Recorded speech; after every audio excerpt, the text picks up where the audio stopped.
Senhor? Amém. Igreja amada, eu quero convidar os amados irmãos para a gente abrir a nossa Bíblia no livro dos Atos dos Apóstolos, capítulo de número 17. Atos dos Apóstolos, capítulo de número 17.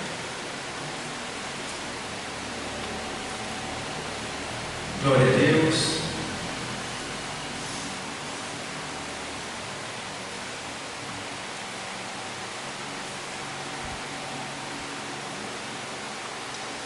Amém? Todos acharam?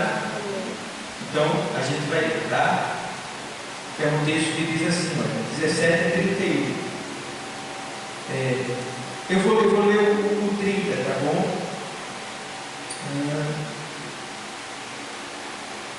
17:30. Aí diz assim, ó: mas Deus, não tendo em conta os tempos da ignorância, anuncia agora a todos os homens, em todo lugar, que se arrependam, porquanto tem determinado um dia em que com justiça há de julgar o mundo, por meio do varão que destinou.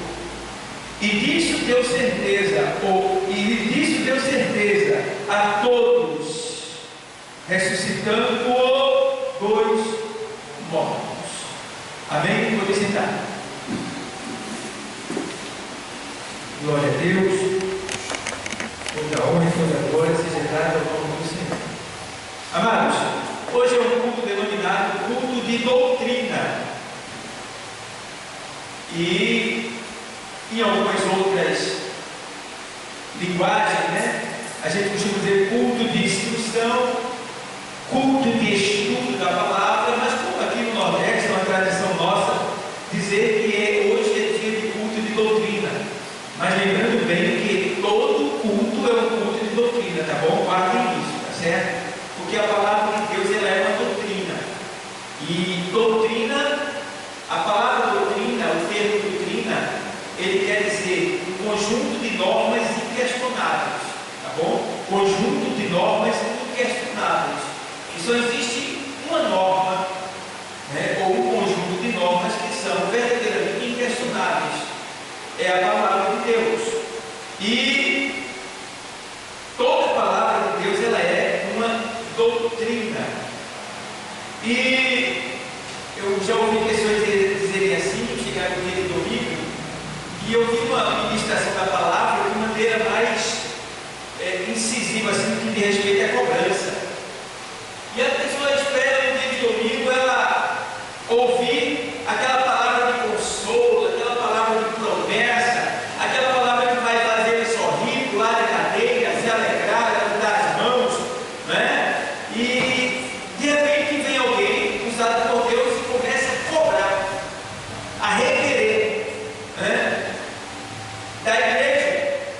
E alguém, por não ter o conhecimento e por estar na ignorância, porque ignorância é uma palavra bíblica que quer dizer falta de conhecimento, por estar ainda na ignorância em relação à palavra, essa pessoa vai e diz: hoje é culto de doutrina, doutrina da guarda. E aí a gente entende que é porque a pessoa não conhece os princípios eclesiásticos da palavra para entender, né, que Deus, quando Ele fala, Ele está doutrinando a cada um de nós. Então, agora vamos aqui para o texto lido. Eu quero pregar nesta noite sobre o juízo final. O juízo final. E nesse texto que a gente leu Deus usando, né, aqui o servo do Senhor para escrever, deixando bem claro que no capítulo de número 17, versículo 30, de Atos dos Apóstolos, quando ele diz: olha, mas Deus, não tendo em conta os tempos da ignorância, anuncia agora a todos os homens em todo lugar que se Então veja bem, quando o texto diz aqui, esse texto está sendo falado por quem? Pelo apóstolo Paulo. Foi escrito por quem? Pelo doutor Lucas. Tá bom? Então, Lucas era discípulo de Paulo. E Lucas era grego. E a nossa Bíblia, ela foi traduzida do grego, tá bom? Porque o idioma grego foi um dos idiomas que imperou no tempo de Jesus, porque o tempo de Jesus derivava de um povo que veio do cativeiro babilônico, aonde quase que a língua nativa, a língua antiga, o hebraico, o aramaico, era extinguida. Não foi extinguida porque alguns anciões resolveram preservar a língua original, mas o que imperava na Babilônia era o grego. E esse grego imperou por 70 anos e entrou pelo Novo Testamento, no tempo que Jesus estava entre nós aqui na terra. E nesse tempo aqui, o Novo Testamento ele foi escrito em grego. E do grego foi traduzido para o nosso idioma. Tá bom? Então, quem está escrevendo aqui é quem? Lucas, doutor Lucas. Quem está vivendo o acontecimento é quem? O apóstolo Paulo. E o que eu acho interessante é que Paulo, agora aqui nesse texto que ele leu, ele está na Grécia, em uma cidade chamada Atenas. E Paulo foi levado por lá, claro, pelo Espírito Santo de Deus, porque esse é o propósito de Deus, nos levar para lugares aonde as pessoas não o conhecem, nos levar para lugares aonde as pessoas não conhecem Deus. Às vezes eu me lembro de um certo homem da igreja que disse para mim: pastor, eu tenho certeza que aquele emprego não foi Deus que me deu. Eu disse: por quê? Porque lá só tem quem não presta. Eu disse: não, você está no lugar certo, foi Deus que me deu aquele emprego. Porque as luzes, ou seja, a luz, né, é para resplandecer aonde? Nas trevas. Então, se você está em um lugar onde só tem trevas, é porque você foi colocado ali para iluminar. Entende? Então, eu disse para ele: você está no lugar certo. Continue. Porque foi lá que Deus te colocou para fazer um grande milagre acontecendo aqui através de você.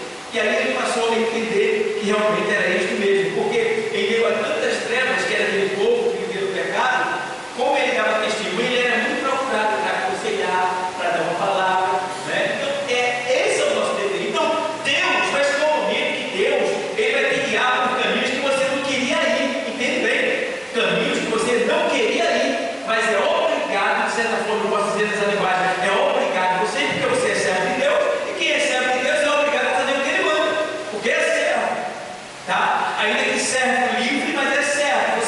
Você se dedicou, você se entregou para ele, disse que estava disposto a obedecer como servo dele. Então, Paulo chega a falar isso, que ele fala assim: olha, se eu prego o evangelho, eu prego porque me é imposta esta obrigação. Então, é uma obrigação da nossa parte, como servo de Deus, levar o conhecimento de Deus às pessoas que não têm esse conhecimento. Então, é uma obrigação. Tá bom? Então, o que é que acontece aqui? Paulo está em Atenas, uma cidade da Grécia. E Paulo chega naquela cidade e é uma cidade totalmente pagã. Irmãos, é incrível. Irmão, em Atenas, na Grécia, tinha mais deuses do que gente. Entende bem? Tinha mais deuses do que gente. Alguém tinha um problema, criava um Deus. Tinha Deus para cachorro, tinha Deus para passarinho, tinha Deus para mulher grávida, tinha Deus para bicicleta, tinha Deus para chuva, Deus para planta. Olha, para tudo tinha Deus. E tinha mais Deus da cidade do que habitante. Olha, misericórdia. Para tudo eles tinham Deus. Dentre eles, você sabe que tinha Apolo, tinha Zeus, tinha vários. Esses eram os principais, os deuses do Olimpo, e daí vai milhares e milhares de deuses. É incrível. E Paulo, quando chega em Atenas, ele começa a passear pela cidade quando os seus discípulos, os seus obreiros estavam para vir ao seu encontro. E quando os seus obreiros não chegavam, ele começou a passear pela cidade para conhecer o costume, o comportamento, para ver como aquelas pessoas se portavam.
de sabedoria foi falar contra Maria.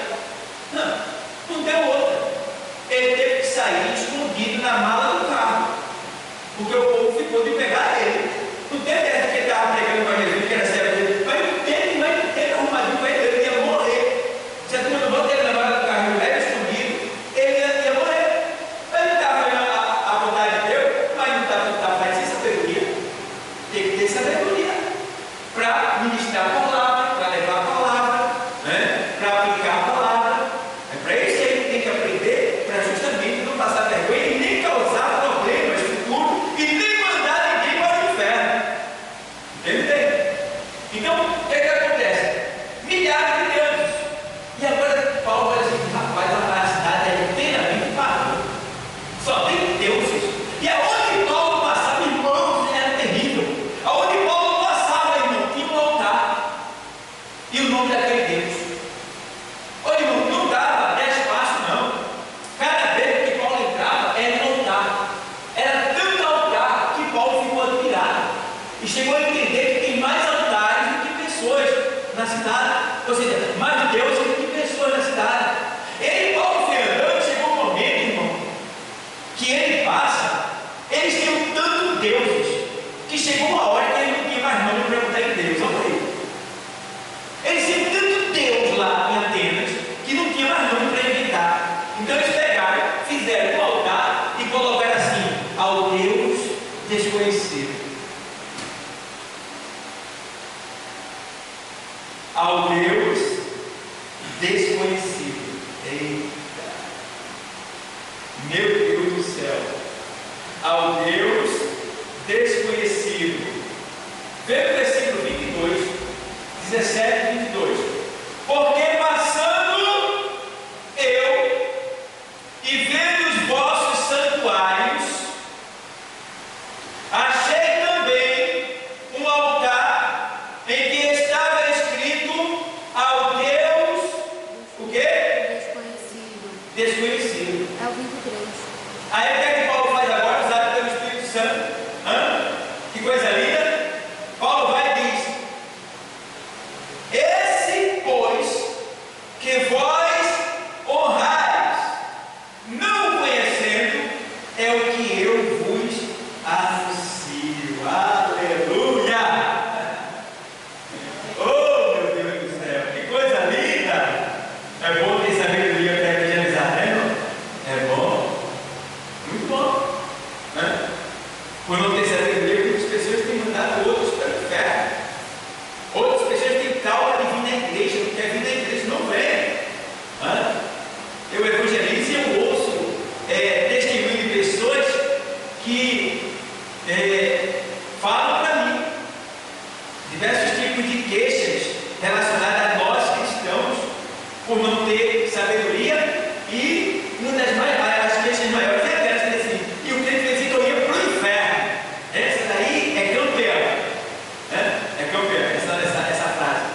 Então, não fomos chamados para mandar ninguém para o inferno, mas para ensinar que existe o céu e existe o inferno, e falar de uma maneira que todos venham receber tanto o céu como a palavra que diz respeito ao inferno, mas que a gente jamais vai mandar ninguém para o inferno, porque a gente também pode ir. Quem disse que a gente não pode ir para o inferno? Podemos ir. Não estamos no céu ainda. E nem estamos no corpo glorificado, glorioso. Estamos aqui, recebemos uma salvação parcial. Por que parcial? Porque ela pode se perder. Se você voltar ao pecado, você perde a salvação. Tá? Então, vai para o inferno mesmo sendo crente. Então, a gente tem que ter cuidado, zelar pela nossa salvação. Tá? E aí, agora ele vai dizer: é esse Deus que eu prego. É este Deus que eu prego. E aí ele faz assim, na sequência da leitura, você vai ler aí, e você vai ver no 30. No 30. E aí ele faz: mas Deus não teve em conta o tempo da ignorância, porque ele estava falando sobre a ignorância, que é a falta de conhecimento do Deus que fez os céus e a terra. Porque Paulo estava dizendo que esse Deus ele é tão poderoso e que um homem fez toda a humanidade, mostrando o poder de Deus ali para aquele povo que não conhecia ele. E ele agora vai dizer: e Deus, vê só como Deus como Paulo era sábio e como Deus é gracioso.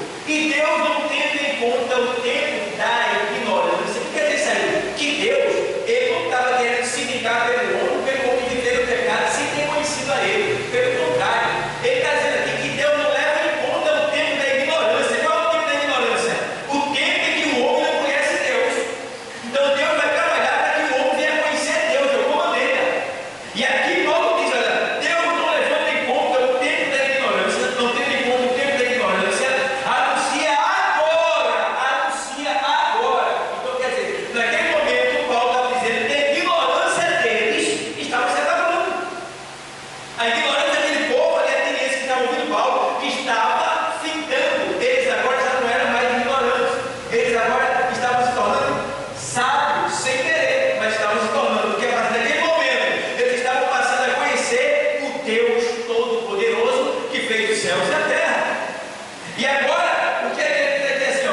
Anuncia agora a todos os homens, em todo lugar, que se o quê? Arrependam.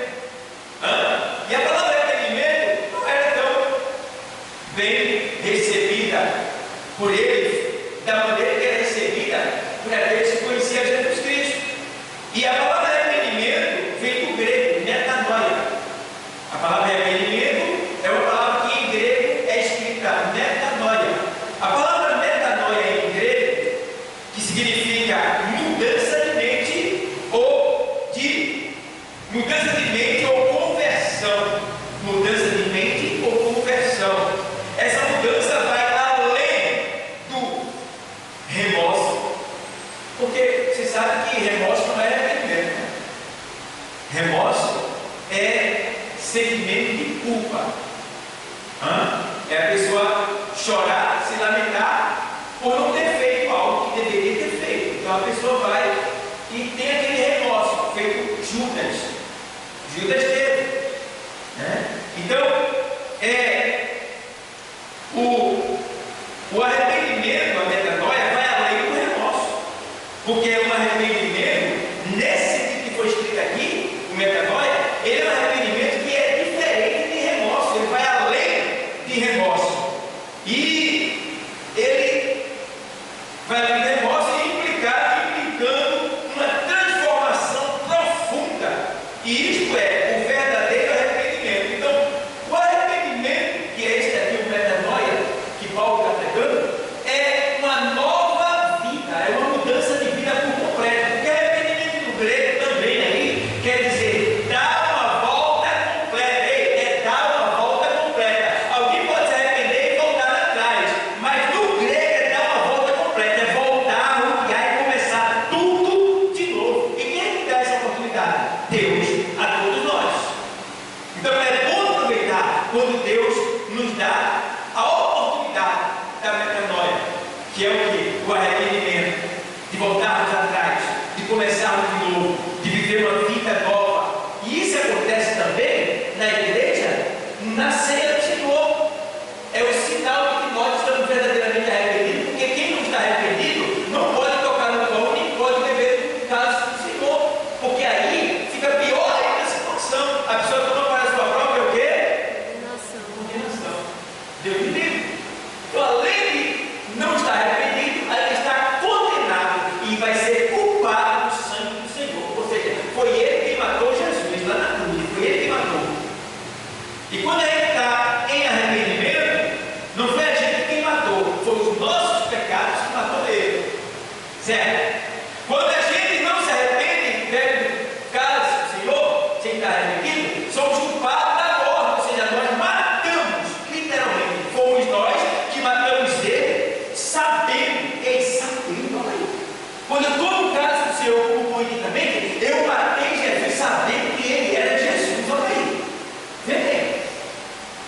O perigo que é tomar ceia sem se arrepender. Eu me lembro de um homem que ele estava contando o testemunho dele, e ele disse que viveu muito tempo dentro da igreja com ódio, desejo de vingança, raiva, não aceitava a doutrina, e ele foi viver essa vida assim por muito tempo. E teve um dia que ele estava dormindo, e nesse sono dele ele teve um sonho, e ele via um cara, ele estava por trás de um cara, de um homem que estava batendo em Jesus Cristo. Jesus estava amarrado na cruz, assim, cortado na cruz, e o cara batia com vergão, com tanta força, e cada batida que o cara dava, abria o vergão e o sangue descia. E o cara batia em Jesus lá, ó, e Jesus sofrendo, e o cara batendo, e ele assistindo aquilo ali, não aguentando. Chegou a hora que ele ficou tão angustiado, tão aflito, ele ficou tão assim de um jeito, que ele foi lá, correu, pegou o cara assim, virou o cara e disse: não faça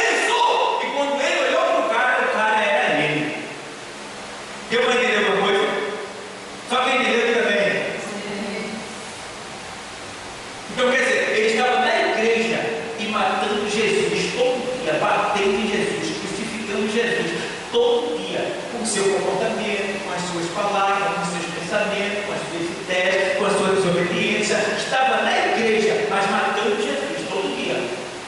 E graças a Deus, que Deus lhe deu a oportunidade de ele ter essa revelação e se converter naquele dia. Depois de tanto tempo na igreja, veio se converter naquele dia verdadeiramente. Ele passou pela metanoia, que é o arrependimento completo. Amém, igreja?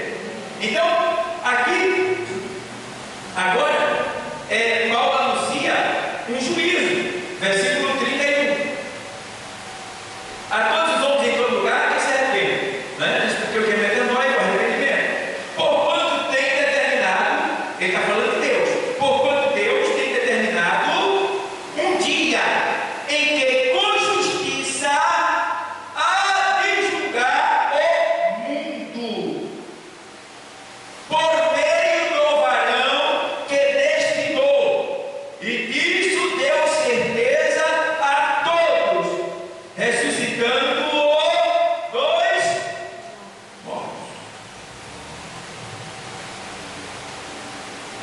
Ressuscitando dos mortos. Então, quando Paulo fala o final desse versículo, ele diz: Deus deu prova disso, né? Que vai ter juízo, né? Que ele vai julgar a humanidade. Deus deu prova disso como? Ressuscitando Jesus, que foi morto da onde? Dos mortos. Entendeu? E disso deu prova ressuscitando dos mortos. E qual é a nossa segurança de salvação? Qual é a nossa garantia de salvação? O que é que nos dá garantia e certeza de que nós vamos para o céu? De que nós somos salvos? Que nós vamos viver na eternidade? É porque Jesus o quê? Ressuscitou. A prova cabal, principal, essencial é a ressurreição. Se Cristo não ressuscitasse, seria em vão nós estarmos aqui. Nós não teríamos certeza. Estaríamos aqui perdidos ainda, como muitas das religiões que estão aí, que estão servindo aos líderes. E que promessa esse líder fizeram? Nenhuma. E ele tinha feito alguma, não podem cumprir, porque eles morreram e serão julgados pelo nosso Senhor.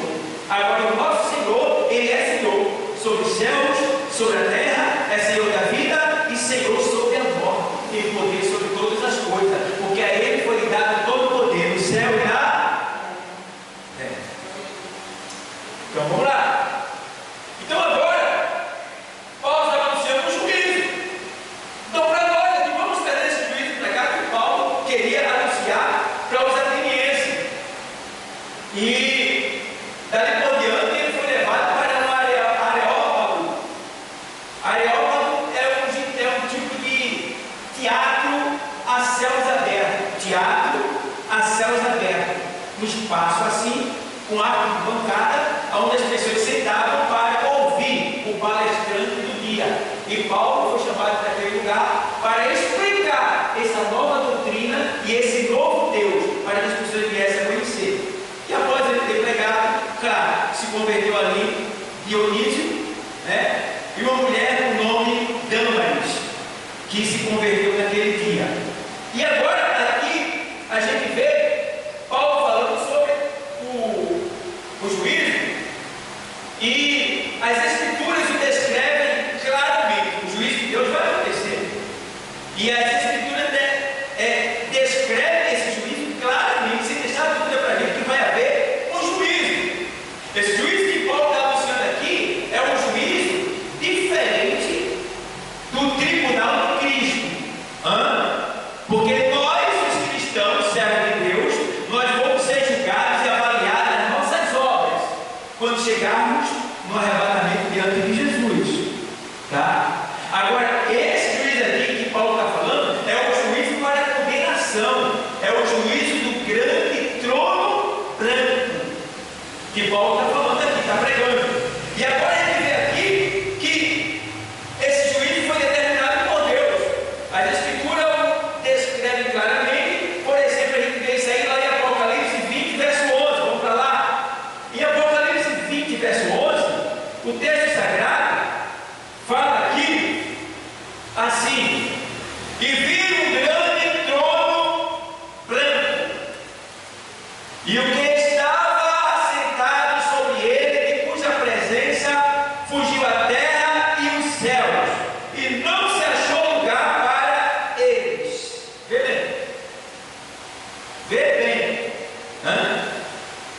O que João aqui, o evangelista João, está escrevendo aqui. E viu um grande trono branco, e o que estava sentado sobre ele, cuja presença fungiu a terra e o céu. Quer dizer aqui que no final de todas as coisas, quando tudo aqui na terra findar, haverá um juízo chamado juízo final. Esse juízo será em um grande trono branco, ou seja, vai ser um grande trono branco. E aonde vai ser estabelecido esse trono branco e esse juízo? Esse juízo vai ser nos lugares celestiais. Esse juízo vai ser aonde? Lugar celestial. No lugar celestial, fora da terra. Por que fora da terra? Porque todas as pessoas que já existiram irão ressuscitar em corpo físico. Em corpo físico. Tá bom? Se elas vão ressuscitar em corpo físico, por exemplo, hoje nós temos 8 bilhões e 242 milhões de pessoas, isso contado, fora que não é contado, no mundo. 8 bilhões. A Terra está superabitada. Tá? As famílias estão precisando nascer drogada. Só vem na força das drogas, porque não dá mais conta. É muita gente para comer, para usufruir do que a terra oferece, e a terra está morrendo, está atrofiando, não dá mais o que dava antes, só na base das drogas. Por isso que ele está comendo comida drogada, e é por isso que cada dia ele morre mais cedo, por causa da saúde que é bombardeada com as drogas que o homem usa para poder fazer a terra brotar e dar fruto. Então entende bem, esse juízo vai ser fora da terra, porque todas as pessoas irão ressuscitar. Então vamos lá, se neste século 21 tem 8 bilhões de pessoas e a terra já está superabitada, no século 20 tinha aproximadamente 7 bilhões de pessoas ou mais. Morreu todo mundo. Está tudo enterrado. 7 bilhões. No século 19 tinha ali aproximadamente 6 bilhões, aproximadamente, morreu tudinho, está tudo enterrado. No século 18, 5 de 4 a 5 bilhões de pessoas, morreu tudinho, está tudo enterrado. No século 17, 16, 15, 14 bilhões, bilhões, bilhões, bilhões, bilhões, está tudo debaixo da terra. Tudo debaixo da terra, tudo errado. E no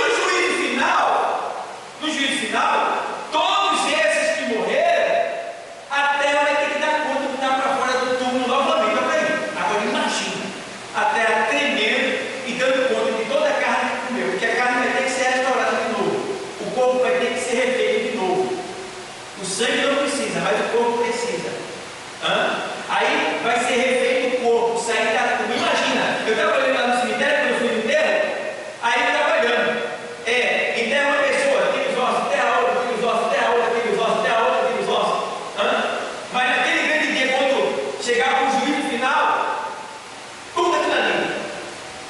Quantos foram enterrados ali, vai sair tudo dali. O tubarão engoliu o corpo, o mar vai dar conta, vai botar para fora os corpos que foram mortos no mar. E a Bíblia diz que o mar, a terra, o inferno darão seus mortos para serem julgados. E ao ressuscitarem, serão levados por forças espirituais. Eu não sei se eles serão tomados e levados para fora. Não sei se um anjo vai levar eles. Só sei que quando eles ressuscitarem, eles vão ser trasladados daqui da terra. Todos eles ressuscitarem. Bilhões, bilhões, bilhões, bilhões, bilhões, bilhões, bilhões. É muita gente. Para o grande trono branco. Diante dele lá. Estará lá quem? Todo vestido de branco. Bem sério. Sério. Hoje ele está sorrindo. Hoje ele parece um bobão. Quer ver? Ele é tão alegre, parece um bobo. E ainda vai atrás da gente. A gente pega ele e vem atrás da gente. O cara está muito poder para fora e ele vai atrás. A gente lá, vai lá. Isso aí, tudo quer ver. Naquele dia, sentadinho ali, ó. bem sério, não conhece ninguém. Nós, a sua igreja, estaremos numa arquibancada em volta, julgando como o Senhor. Julgando como o Senhor. Que a Bíblia diz em Coríntios que nós julgaremos os anjos. Os anjos é os anjos do inferno. Não é Satanás. Satanás não será mais julgado. Satanás será lançado direto no lago de fogo do inferno. Não existe julgamento mais para o diabo. Ele já está condenado. Só falta ser sentenciado. Agora, os demônios serão julgados. Bom? Então, estarão ali todos que ressuscitaram no grande trono branco. E o Senhor julgando cada um por cada coisa que fez, para que ninguém vá para o inferno dizendo assim: ei Deus, tu és justo, ei Deus, está errado isso daí, eu não fiz isso não. Está tudo gravado, vai ser tudo trazido às claras, porque nada há encoberto que não haja de ser o quê? Revelado naquele grande dia. Será terrível. Então, lá, a gente vê que será estabelecido esse grande trono branco. E o que estava sentado sobre ele, de cuja presença fugiu a terra e o céu. Vê bem, fugiu a terra e o céu. Eu estava estudando isso aqui. Tem coisas aqui que eu não posso nem falar agora para vocês. Só em sala de aula. E se eu falar, eu posso ser mal compreendido. Por mais que eu explique, pode ser que alguém quer ser o pastor está pregando heresia. Aí eu vou ficar calado. Em sala de aula eu falo. Está aqui. E chegou a gente e disse: o que foi, pai? Eu estou aqui perplexo. O que foi, pai? O que eu vi aqui agora? Eu gostou. Agora chegou e ficou admirado comigo. O que foi? Não, porque o que eu vi aqui agora, eu nunca ouvi ninguém falar isso, porque mostrou aqui, e eu não posso falar para a igreja ainda. Só em sala de aula. É tremendo. Quando diz: fugiu os céus e a terra, meu Deus. Bom, vamos lá. Vou pular essa parte. E aí, o que é que acontece aqui? Nesse momento aqui, se vocês entenderem a história, vocês vão descobrir o que eu estou querendo passar. Nesse momento aqui, fugiu os céus e a terra. Fugiu os céus e a terra. Aos olhos. Quando alguém foge, você acha ela fácil? Fugiu, ninguém sabe onde está. É isso mesmo? Se fugiu, acabou. Subiu. Fugiu os céus, Pedro diz que os céus vão queimar como fogo e enrolar como pergaminho. Então vai fugir a terra e vai subir os céus.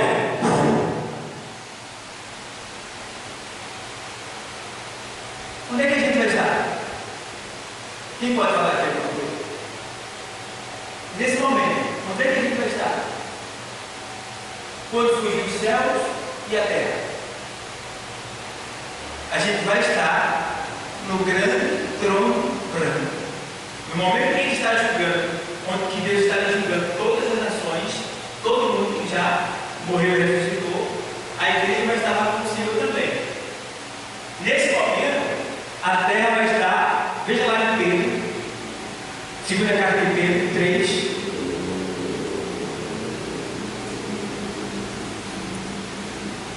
Segunda carta de Pedro 3 e 4.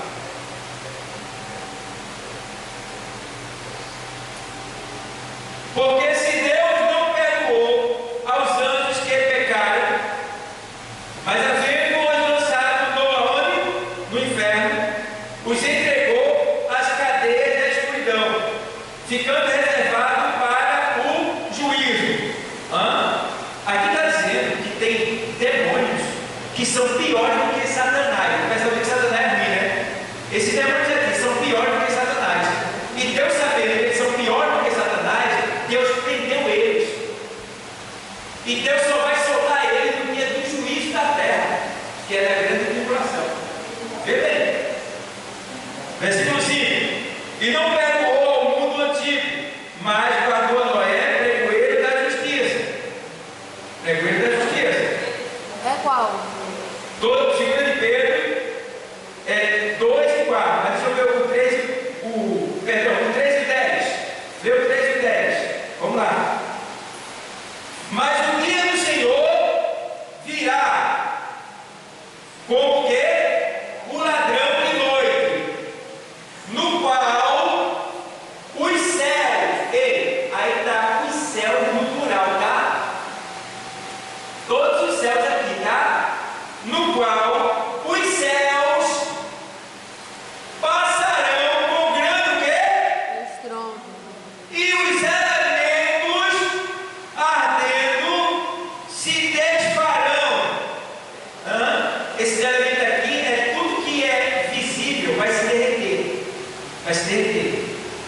E a terra e as obras que nela há, faz o quê?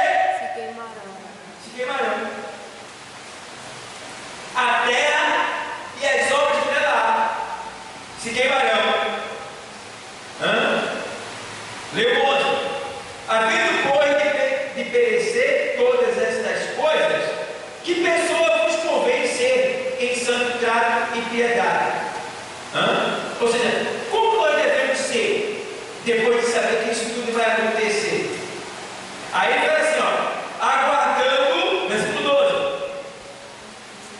aguardando e apressando-vos para a vinda do dia de Deus, em que os céus, em o quê? Fogo se desfarão e os elementos ardendo se fundirão. Mas nós, segundo a sua o quê? Promessa. Aguardamos o quê? Novos céus. E o quê? Nova terra. Em que o quê? Habita a justiça. Ei, a terra não vai ser destruída, tá? A terra vai ser queimada no final de tudo. Como? Ela vai ser queimada no final de tudo.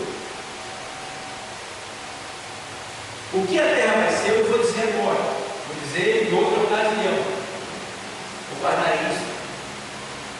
Mas nós aguardamos o quê? Novos céus e nova Terra. Então, vai ser uma nova terra e um novo céu. Até porque, tem uma coisa: o nosso corpo ressurreto, ele será glorioso, mas ele será físico, de carne e de osso. Ele só não vai ter sangue, mas é um corpo igual ao de Jesus. Então, esse corpo da gente, ele ocupa espaço, entende?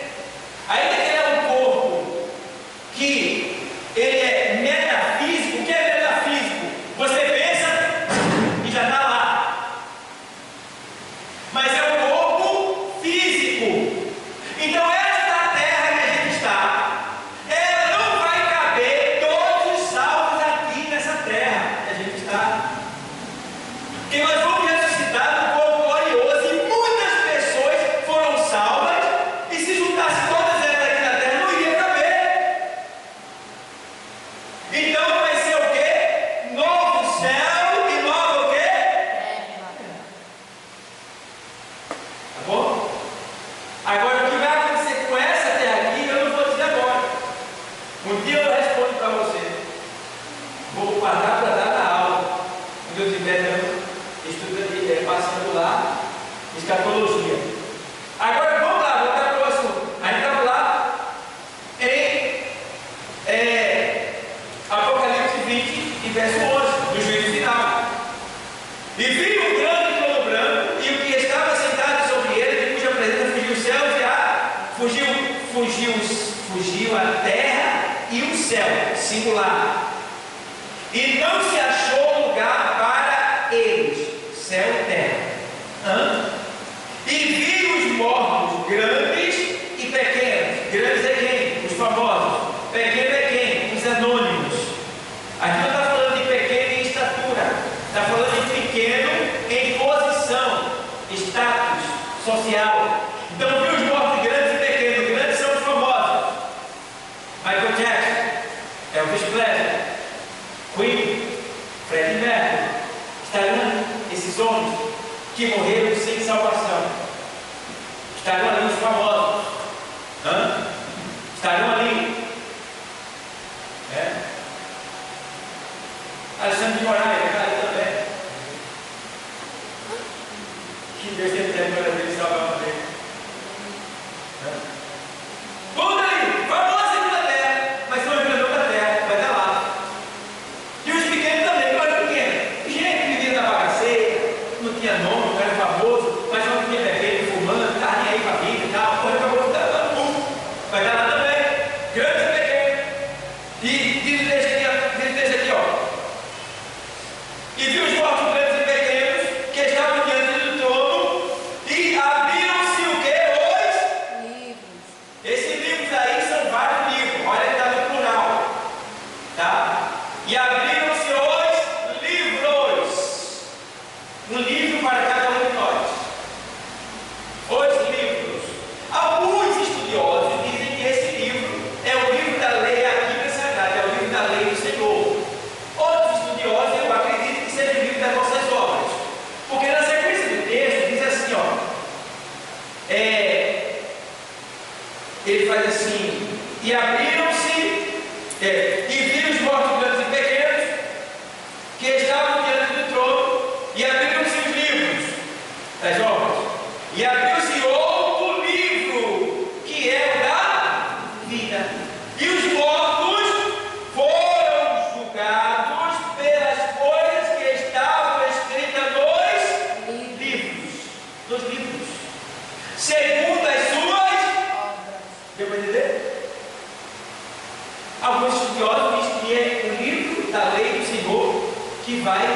fé que ele cria. Mas eu acredito que se ele vive das nossas obras, eu prego assim.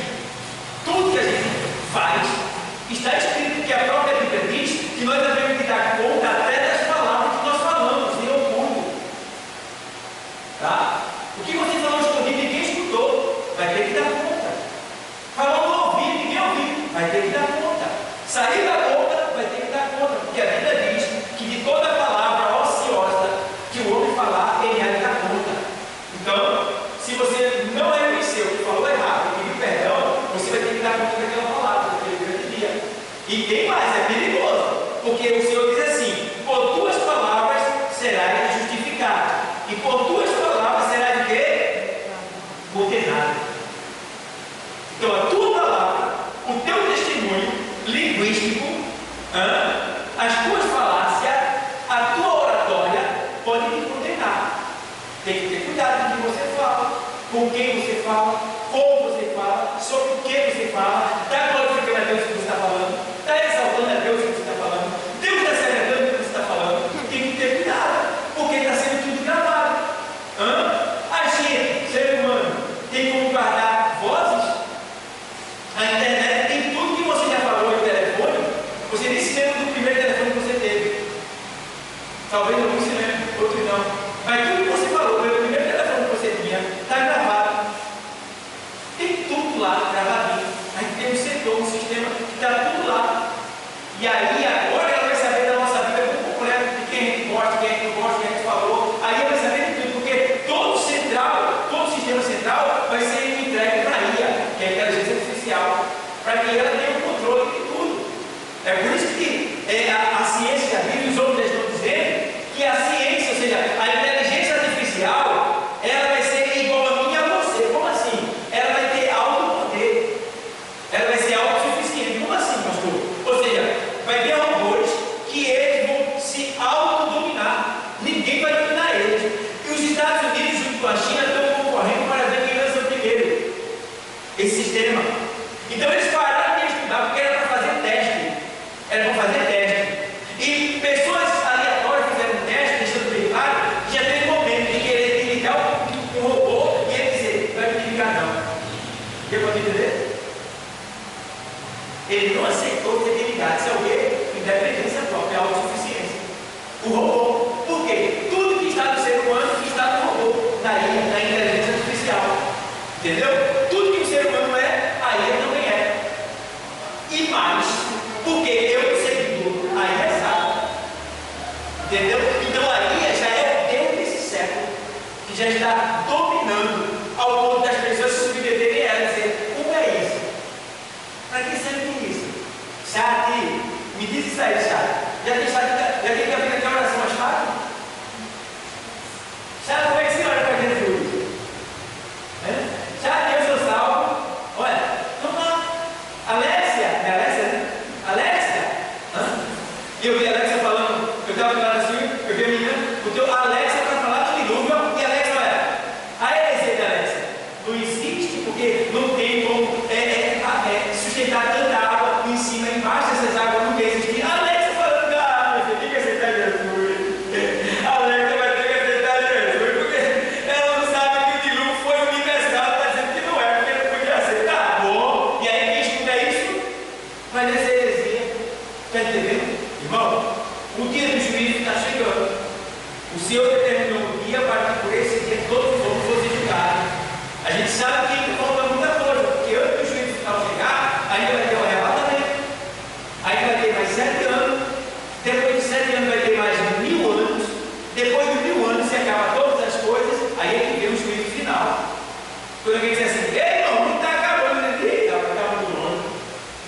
Está muito longe de muito acabado, pai. Está muito longe. Por quê? Rapaz, olha, a igreja ainda vai ser arrebatada. Quando a igreja for arrebatada, ainda tem mais 7 anos. Depois de 7 anos, tem mais 1000 anos. Quando 1000 anos acabar, aí é que vem o juízo final. É quando a terra vai ser queimada. Entendeu? Então, essa história de que a terra, o mundo vai se acabar, está perdido.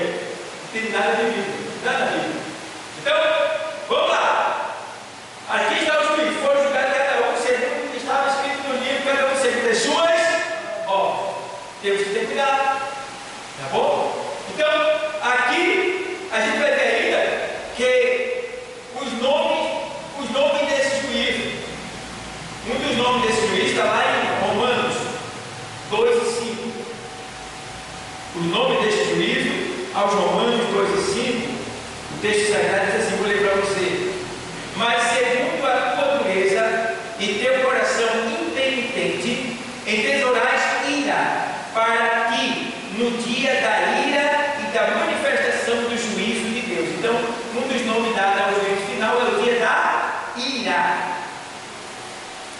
Porque a ira pertence a quem? A Deus. Por isso que o Senhor diz na sua palavra: ei, irai-vos, mas não pequeis. Não se ponha o sol sobre a vossa ira. Ei, não dorme irado não, isso. Se tu dormir irado e tu morrer, tu vai pro inferno.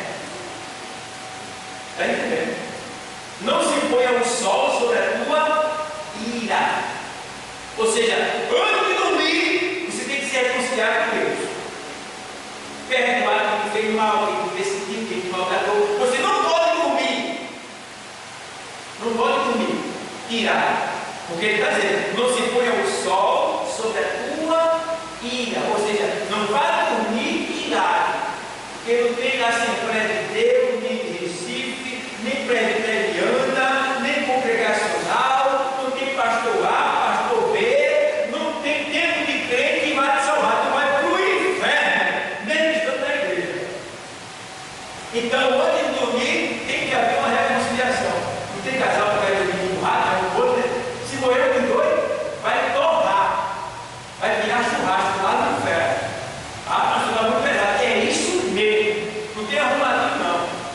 É para mim e é para tu. A gente tem que andar nos trilhos da palavra. Ame seu marido, abrace seu marido. Ame sua esposa, abrace sua esposa. Ame a todos que estão à sua volta. Lute, vença você, porque o teu inimigo é tu mesmo, querido. Teu inimigo é tu mesmo. É tu que é ruim. É tu que é ruim. Tu é ruim demais. Sabe quem é que remunga? É tu. Sabe quem é que guarda vingança? É tu. Sabe quem é que se ira? É tu. Tudo é tua carne, essa infeliz, a Cristo é tua carne. Tu tem que vencer ela. Porque se tu não for bem-aventurado, tu é um infeliz. Eu sou um infeliz. Então a gente tem que mudar. Para que a gente venha ser bem-aventurado. E bem-aventurado é ser mais do que feliz. Então uma pessoa que está na igreja e não é bem-aventurada, não vive no trilho da palavra, dorme sobre ira, deseja vingança, aguarda o mal, aguarda comer. Essa pessoa é um infeliz. E morrendo, se perdeu. E não tem tempo de igreja. Aí quando a pessoa diz: ei, pastor, quanto tempo você tem de igreja? Então, maior, não me interessa muito isso não. Só para mim. Mas já que quer saber, eu estou com 25 anos de igreja aproximadamente.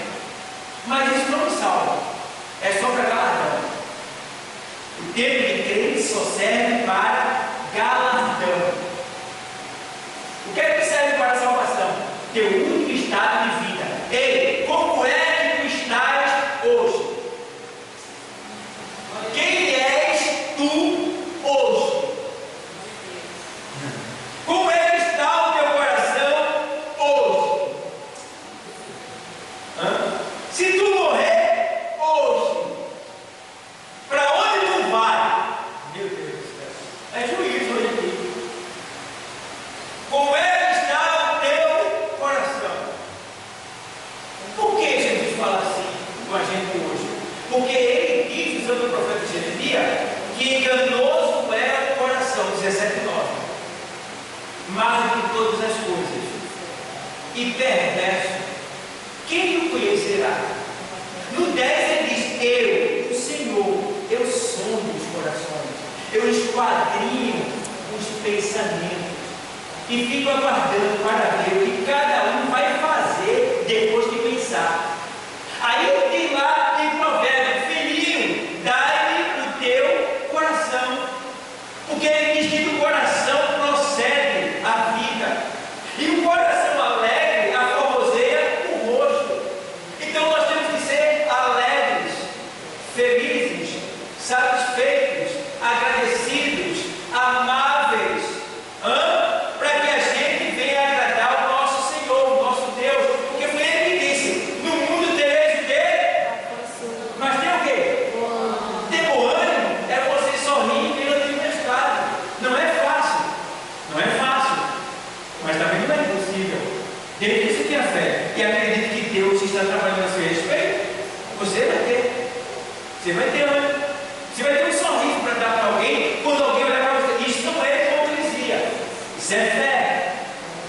Isso é a ação da fé. É você acreditar que você está sofrendo, está padecendo, está pagando um preço alto, fisicamente, terrenamente falando, mas tem um Deus que não te abandonou. Tem um Deus que te ama. Tem um Deus que está trabalhando ao teu favor, que cuida de tudo para você. E é por isso que você está aqui hoje, porque esse Deus tem virado os céus e a terra para contar vitória. E a maior vitória é ser salvo. Aleluia, glória a Deus. Essa é a nossa maior vitória, é ser salvo. Agora, zero da salvação. Zero. Juízo final. Então, um dos nomes é a ira de Deus. Apocalipse 6,17. Ao nome dado ao juízo. 6,17 diz assim, vou ler para você. Apocalipse. Porque é vindo o grande dia da sua o quê? Ira. E quem poderá subsistir? Meu Deus do céu. O da ira de Deus não escapa ninguém. Ninguém. E a gente vê que o dia do juízo é um dia de destruição. E esse dia também, o dia da ira, a gente vê em 2 de Pedro 13,7. O Senhor diz assim, olha, 13,7. Mas os céus e a terra, que agora existem, pela mesma palavra se reservam como tesouro e se guardam para o fogo até o dia do juízo e da perdição dos homens ímpios. Dia do juízo e dia da perdição. Aí ele vê, Jesus mesmo será o juiz desse grande juízo final. João 5,22, o Evangelho. João 5,22.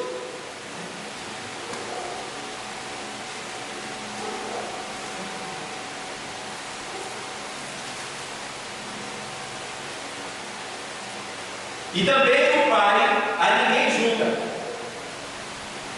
mas deu ao Filho todo o que? O juízo. Atos 10,42.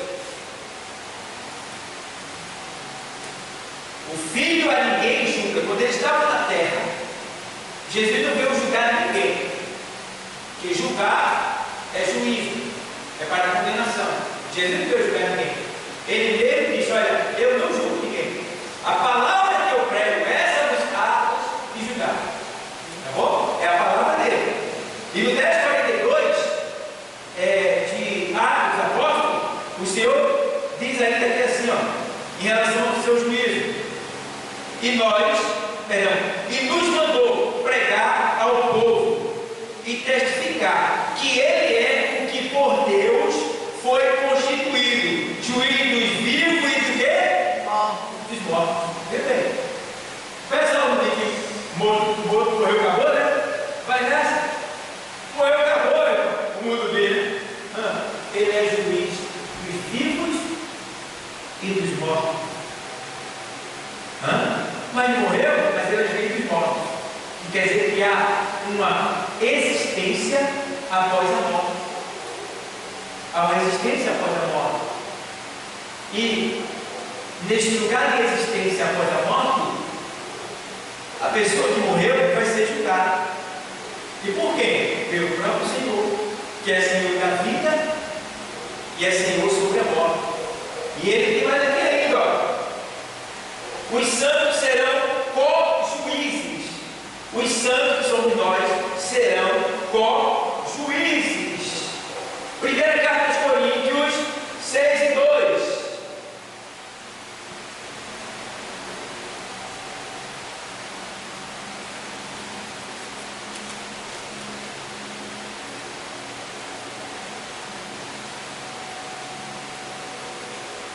Não sabeis vós que os santos hão de julgar o mundo? Ora, se o mundo deve ser julgado por vós, sois porventura indignos de julgar as coisas mínimas? Paulo aqui, ele estava repreendendo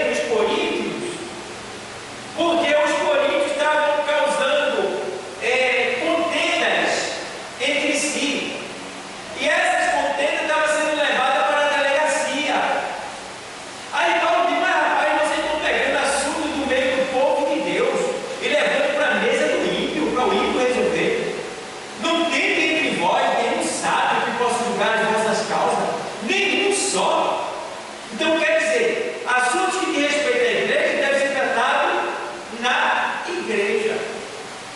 Por exemplo, o certo é esse. Eu sou crente aqui. Aí tem um crente de outra igreja. Aquele crente ali comprou a mim e não pagou. Eu posso liberar, deixar para lá, eu posso perdoar. Mas se eu quiser cobrar dele e ele não quiser me pagar, o certo é eu procurar o pastor dele. Não é o colocar ele na justiça. Tem que procurar o pastor dele, o líder dele. E contar a situação, para que o líder dele chame ele e convença ele a me pagar. Era isso que Paulo queria que acontecesse. Que o povo de Deus entrasse num acordo e não levasse os problemas da igreja para a delegacia. Entendeu? Para o ímpio julgar. Aí ele diz assim, quando ele diz assim, o 6 e 2, ele faz assim, deixa eu ler primeiro, 6 primeiro. Ousa algum de vós tendo algum negócio contra outro e a juízo perante os injustos e não perante os santos? Veja bem, versículo 2: não sabeis vós que os santos vão julgar o mundo? Veja bem, aqui ele diz que os santos vão julgar o mundo, mas embaixo ele diz também que os santos vão julgar os anjos, que são os anjos caídos do inferno, de Satanás, né? Os anjos caídos do céu.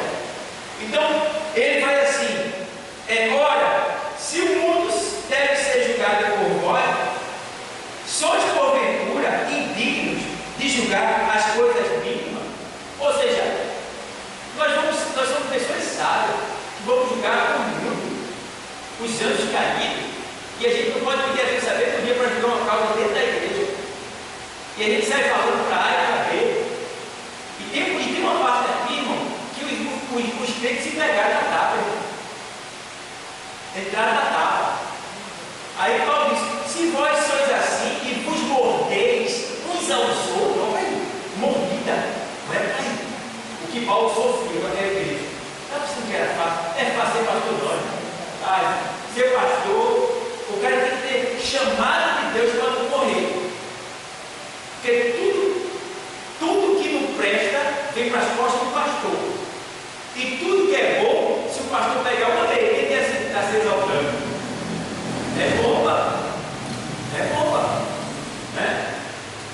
Se você olhar direitinho, o pastor tem motivo de sobra para viver triste. Tem motivo de sobra para viver triste. E é por isso que nesse último dia tem muitos pastores que estão se matando. Entrando em depressão, é falta de Deus, é pressão. Pressão. Maldade do povo que está se dizendo ser de Deus, mas que não tem nada de Deus. Estão na igreja, mas vão para o inferno, porque agem como filhos de Satanás. Está entendendo? E a gente precisa se auto-vigiar para que ninguém, nenhuma pessoa em nossa volta, vá para o inferno por nossa causa. Porque Paulo diz para que por causa de você, nenhuma raiz de amargura venha crescer e contaminar outras pessoas. Temos que ter cuidado e ver como é que nós estamos tratando as pessoas. Às vezes é necessário você passar vergonha. Sofreu um dano por causa de Jesus. Você está passando vergonha e você diz: Jesus, eu peraí que eu estou passando. Mas meu Deus, aí é tarde de você. Tem nada a ver, eu te amo. Eu vou aplicar essa. Porque a maior vergonha não é que eu estou passando por um momento, você está passando. A maior vergonha é a que Jesus passou na cruz. Porque a Bíblia diz que ele levou sobre si as nossas vergonhas. A gente vê que a fraldinha, irmão, era nu, com os órgãos genitais expostos para fora. A fraldinha foi a religião que mudou. Ele tinha que ser envergonhado completamente, porque ele estava levando a nossa vergonha, para que hoje ele fosse honrado. Está entendendo? Então a gente precisa reconhecer isso. Então o juízo de Deus ele vem justamente nos preparar aqui na igreja. O juiz entrou aqui hoje. O juiz entrou aqui hoje e o juiz também. E nós estamos sendo julgados aqui hoje, para que a gente não venha o quê? Ser condenado. Ele fala isso aonde? Na ceia. Se nós nos julgássemos a nós mesmos, julgados. Mas quando somos julgados, somos repreendidos pelo Senhor para não ser o quê? Condenado com o mundo. Então, Ele está aqui nos julgando. E a gente está se autoavaliando também, para ser o quê? Repreendido pelo Senhor. A gente está sendo repreendido hoje. Para mim é uma honra ser repreendido pelo Senhor, porque Ele diz que Ele açoita a todo quanto ama. E o açoite de Deus é com chicote, é com vara, é com corrente, é com fio, é com cinturão. Não, o açoite de Deus é com a palavra. Ele está na gente com a palavra dele, para. Né? A gente tem que apanhar tanto que sai da guerra de Cristo. Por quê? É tanto pecado, é tanta coisa errada, o cara desse meu Deus do céu. Ô meu Deus, me perdoe. Eu não quero mais viver dessa coisa, Senhor. Eu sei, o Senhor falou comigo, está entendendo? É lapada mesmo. Para a gente se consertar, irmão. Se consertar. Oi, uma vez eu roubei a minha mãe. Eu tinha uns 12 anos. Os meninos estavam fazendo pouco comigo, eu era pobre. E o menino tinha cada carro bonito, irmão, brincando com cada carro bonito. E ele mandaram de mim, sério. E dava bem, ó. Começaram a cair. Minha mãe tinha recebido a indenização de ter guardado. Eu vi quando ela guardou. Irmão, eu fui lá, desci furioso. Entrei no quarto, fui lá na caminho dela guardou e tirei 5.000 cruzeiros naquela época. E desci para a linha do tiro. Eu morava lá no Maracanã, desci para dentro do tiro, chamei um amigo meu, comprei uma lata de Nescau, eu tinha um sonho de comer Nescau, comi Nescau, comprei uma lata de leite moço, aí os meninos me bateu todo dia, eu e ele, né? Tomei Guaraná, eu sonhava com uma Guaraná, tem que tomar Guaraná, eu tomei uma Guaraná para ir, tomei Guaraná para me arrebentar. Depois de eu barriga, mas eu tomei tudo que eu tinha vontade. Cheguei na loja e comprei o carro mais bonito que tinha na prateleira da loja. Eu quero aquela caçamba dali, coisa linda, pensa. Os 5.000 cruzeiros rendeu demais, né? Ainda sobrou ainda uns 700 cruzeiros ali, cara. 700 cruzeiros que sobrou. Aí, olha, te amarrei, olha, com um carrão assim, ó.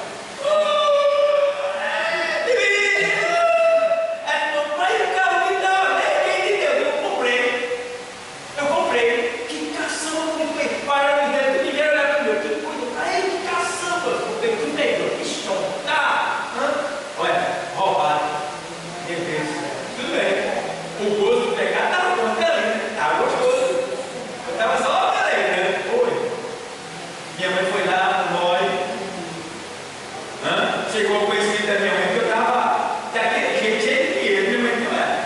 Não tem amor dinheiro, né? Aí fui lá fazer uma rápida contagem, tá certo. Aí tudo bem.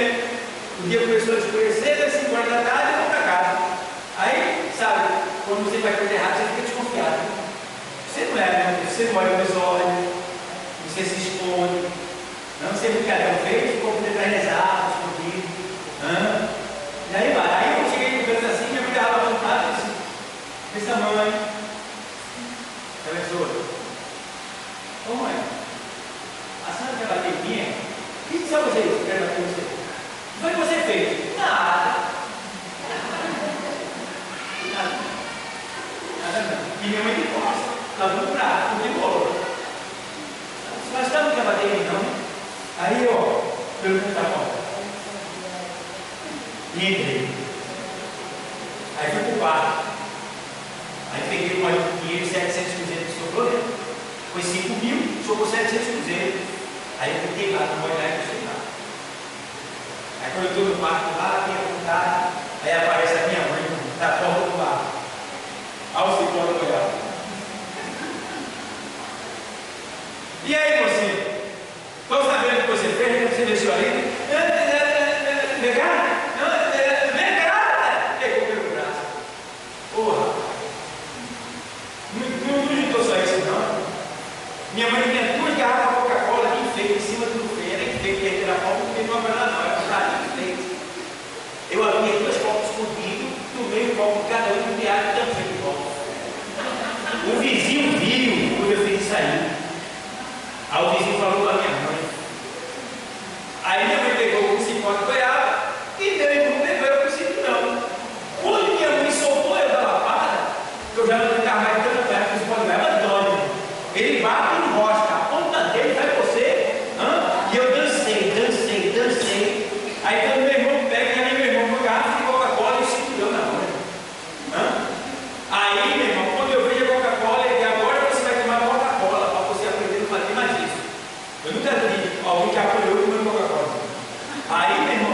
O pau agora vai enrolar, meu irmão, o negócio era pior ainda.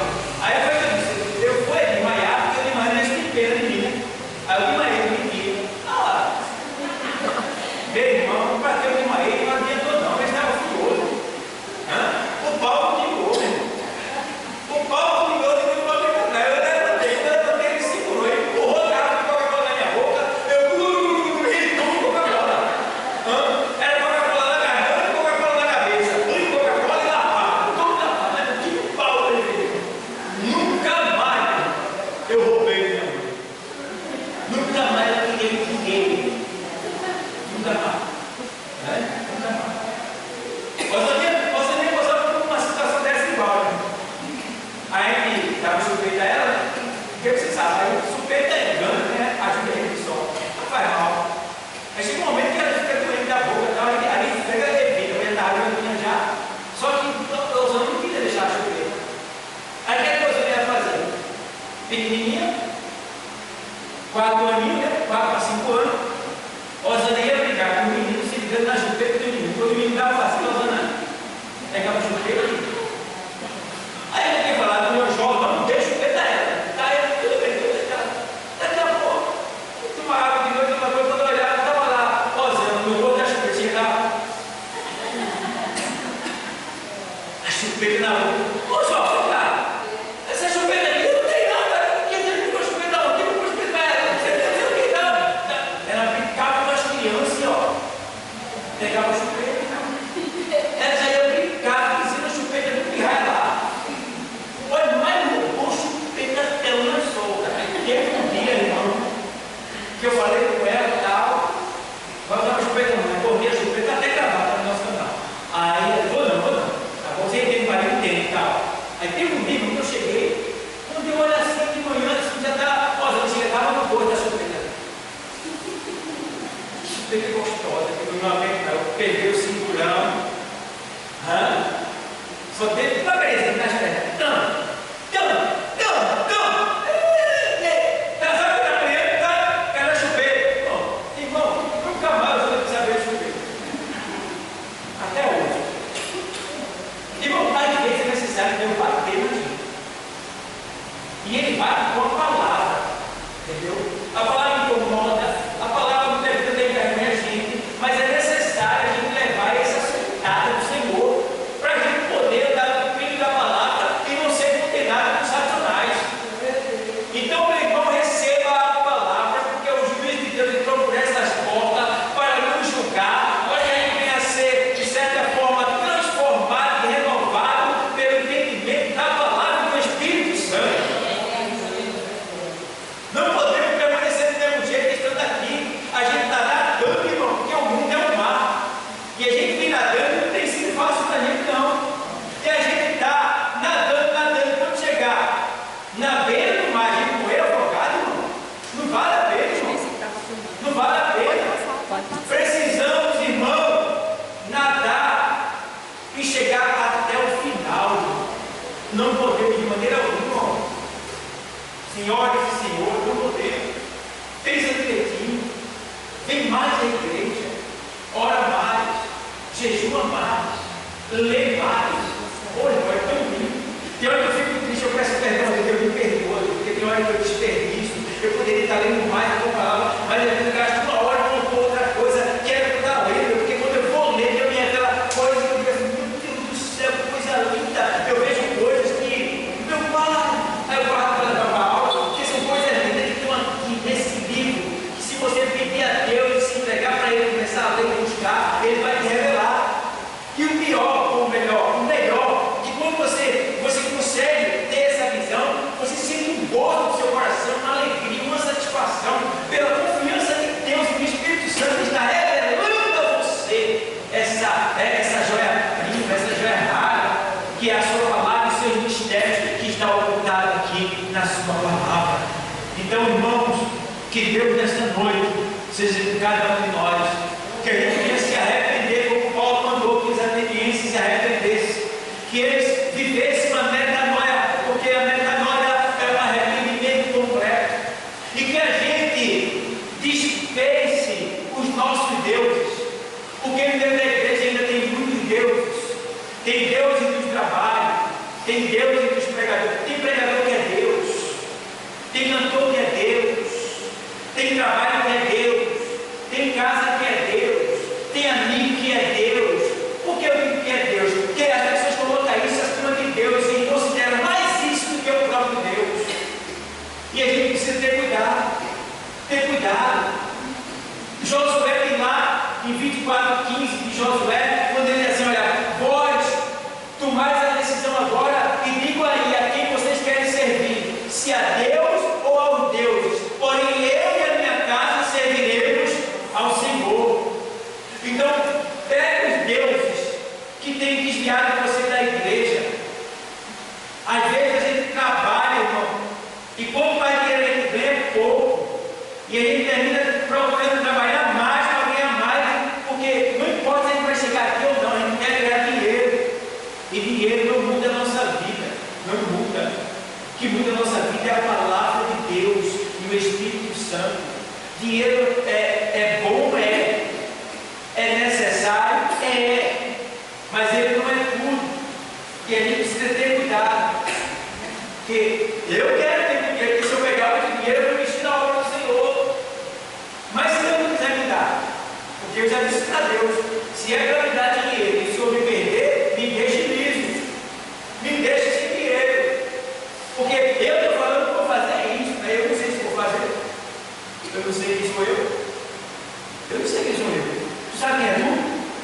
Sabe não, porque se tu soubesse quem era tu, não estava escrito que enganoso é o coração, mais que todas as coisas. Então eu não te conheço, e tem mais, você bem serve a Deus, eu não confio em mim. Tu confia em tu? Cuidado, filho. Cuidado, filho. Já vi essa luta para chegar aqui? Eu não vou não, porque não vou não hoje não. Já vi essa luta? A televisão chamando, o sofá com a bochecha bem boa assim, vem, senta aqui para fazer. Vai, para eu segurar. Vai, a geladeira, com as frutinhas lá, o iogurtezinho, o cuscuzinho bem feito lá. São pequenas coisas, mas que se termina se tornando por Deus e nos desviando e nos impedindo de chegar aqui para evangelizar, para fazer a obra, para se dedicar. Então, que nesta noite, Deus, pelo seu Espírito, consiga nos convencer dos nossos erros, dos nossos pecados, que a gente consiga vencer a nós mesmos e chegarmos juntos lá no céu, porque Jesus